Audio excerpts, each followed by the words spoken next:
I went to the auto parts store in the RV store here in Florida, and apparently they don't have to winterize RVs in Florida. So today here at the Florida Fixer, I'm going to paint the fence. Only I'm not going to use a brush and proper technique like Danielson learned from Mr. Miyagi. I'm going to use an airless. Titan sent me this 440 along with an RX-80 gun, a bunch of tips, an air hose, and a pressure gauge. I have not used an airless in 10 years, so don't judge me if you see me do anything wrong. I've got to learn this all over, so I'll take you along today, setting it up, getting it loaded up with paint, painting the fence, and then cleaning it up and putting it away so it's ready for the next job. I'm Ron Paulk, designer of the Smart Wood Shop. If you want to get a detailed set of plans to build a smart wood shop for yourself, one of the smart workbenches, or any of the accessories that work with the system, and that's right, it is a complete and total integrated system. There's a link in the description of this video down below.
That went pretty easy. Now I'm going to go and clean up the pump. But I'm not only going to clean it, I'm going to get it all set up and prepped so that I can pull it off the shelf the next time I need to go and paint and not have any issues. First thing I want to do is preserve what paint I have in the line. So I'm going to put that back in. I've put the suction into the water, and I'm just going to wash the paint until it starts to look like a little water mixed in.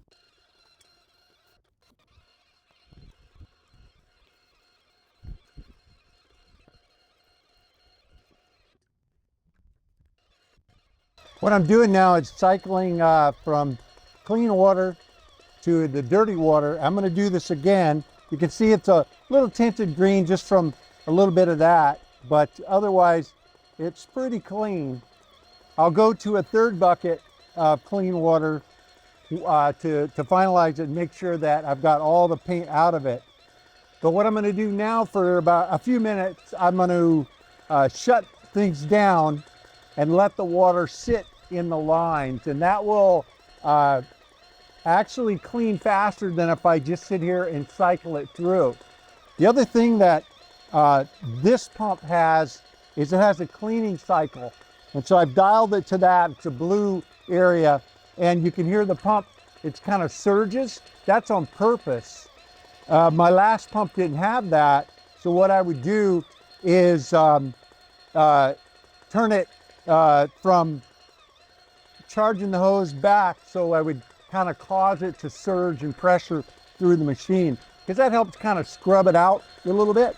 But again, this has it built in, so you can just hear it surging, and that's helping wash it. And I'm going to let it sit for a bit, you know, go do something else, 10 minutes, half an hour, doesn't matter. It's just water sitting inside the lines, inside the pump, and it's just softening up all of the paint. I still have to clean the filter in the handle and the filter in the pump, and I'll do those as a last part of this before we do the final thing of getting it prepped to store. I've let it sit for about a half an hour.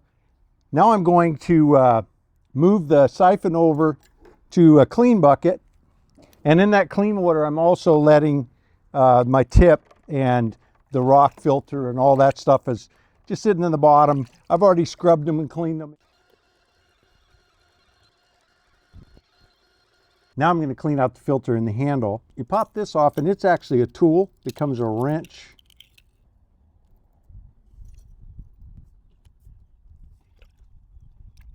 This filter here, it's a pretty fine filter. There's different ones for different materials. This one, you actually theoretically clean it like every 4 hours. Obviously, I didn't spray that long, so I didn't need to pre-clean it.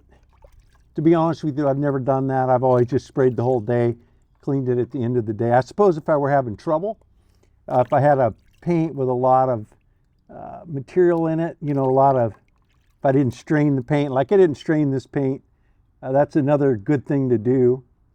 But sometimes I'm lazy.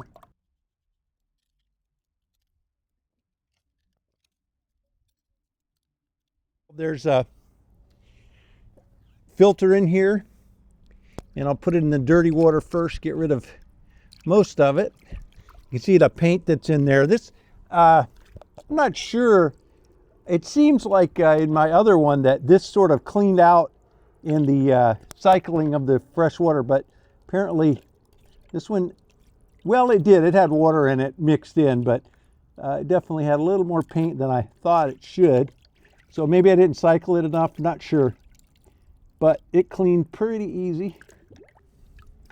I think the next time I clean this one and that filter, rather than using my buckets of water, I'd probably use a hose and just hose it out on the ground, because it kind of messes up my clean bucket of water. But I've got another clean one, so not a big deal. The tip of the filter, you can see it's a pointy end and an open end. That drops back in the bottom like that.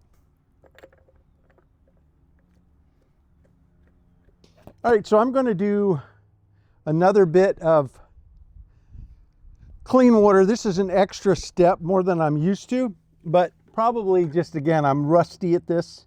And so I want to make sure I get it cleaned up good. So whenever you pull it out of your dirty bucket, let the water drain back out, so you're not carrying a bunch to your clean water. All right. And again, it's set on that cycle so you can hear it purging. And that looks good. So that means inside the pump it's all cleaned up. Now I want to do the same thing with the hose. Still got some green coming out of there.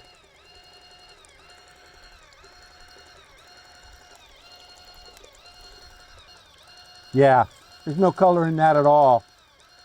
So I'm comfortable that the hose got cleaned out.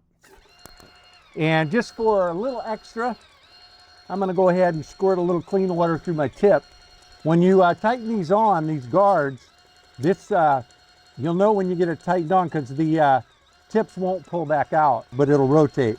I'm going to load this airless pump storage fluid into the pump, but not into the hose. I've heard it both ways, but if you go to the manufacturer, they say to just put it in the machine. You don't need to put it in the hose. We've got the hose good and clean. There's going to be no liquid in the hose when we store it. This Avanti brand I got from Harbor Freight. It's about $6 for a quart. You don't need much, and you can actually recycle it, put it back in when you take it out of storage. So it really, you don't use up much of it. The other brand names are about twice as much, but I learned from the Idaho painter, who has many pumps.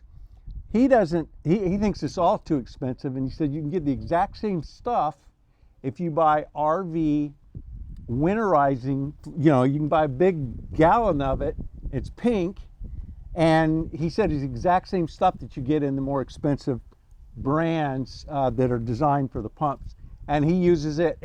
He's working lots of pumps and doing lots of spraying, so his advice would be, you know, trustworthy. So again, you can buy the RV winterizing fluid. Now, I couldn't get the RV winterizing fluid.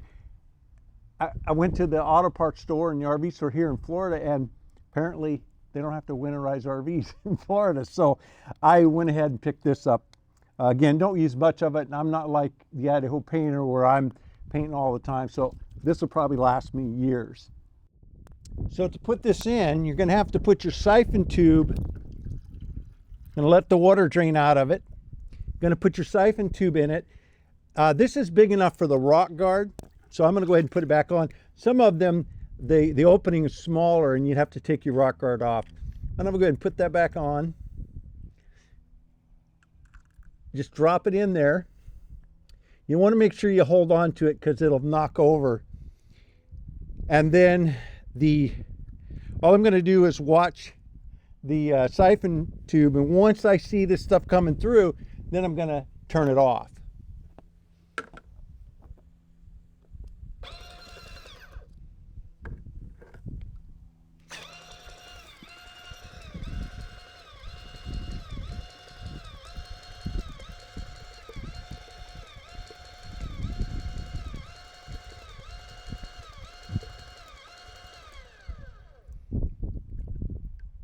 So that's it. The pump is loaded and time to store it. Again, when I take this out of storage, I'll have this and I'll pump most of it back in. So there'll be very little loss.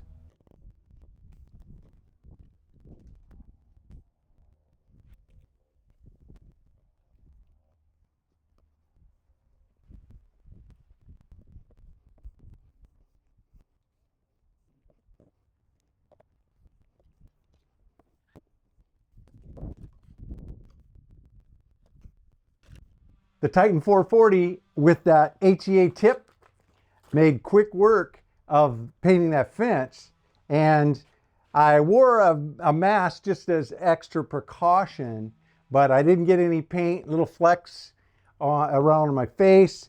I had a little bit on my fingers, but that was from the cleanup. I didn't actually have any from the spray, and even the gun itself only had a little paint on the tip guard. Didn't even have any back on the gun. So those high efficiency tips are pretty cool. I'm looking at playing around with them for finish, like doors and stuff. Of course, I'll test that on some pieces of plywood, make sure that I get a nice finish and that I improve my skills before I tackle something important like, you know, an interior door or trim. If you came to the Smart Wood Shop today to learn to paint, I apologize. If you want to learn how to put up crown or hang doors or trim doors or install cabinets or frame houses or side houses, I know that stuff. A lot of experience doing that, and I enjoy it. Doing some of the other projects, the specialties like painting or drywalling or tiling, I dabble in them, but at best, I'm a glorified do-it-yourselfer when it comes to those things. Nice tools like this make it easier. If you really want to learn a lot about painting and even a lot about Titan, then check out the Idaho Painter. I will put a link in the description of this video down below. Go over there. You want to learn anything from setting up a sprayer to using a sprayer, different finishes, different tips, how to clean them up, how to store them, all of that stuff. He does a fantastic job. So be sure to go check him out. Mahalo for hanging out in the Smart Wood Shop today at the Florida Fixer. You stay safe and have a great day.